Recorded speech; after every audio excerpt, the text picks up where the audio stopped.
আপনাদের ভালো থাকবেন আজকে দেশের কিছু অকল্যাণ হয় তখন প্রতিবাদ করবেন আমাদের যদি কোনো ভুলে বলবেন যে আমাদের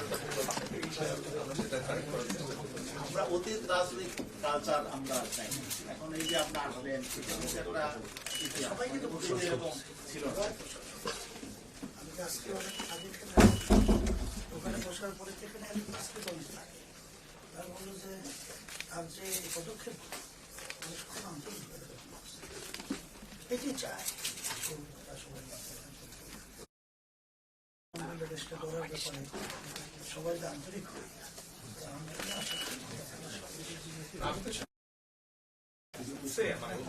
এই বিল্ডিংটা ভাঙতে হয় দুজন মানুষের কত শ্রমিক কাজ করতে হয়, কত শ্রমিক পরিশ্রম করে, কত ইঞ্জিনিয়ার পরিশ্রম করে আজকে তারপরে বিল্ডিংটা করেছে। সবাইকে নিয়েই বলতে হবে। আর আমরা যদি গণতন্ত্র থেকে বলি গণতন্ত্রের ভিন্ন মত থাকতেই কিন্তু তার অর্থই নেই যে আমরা দেশের জন্য কাজ করবো। মতামত থাকবে, আলোচনা করবো।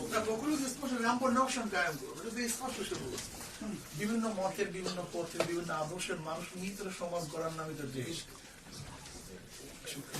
এত আপনার আন্তরিকতা আমরা অত্যন্ত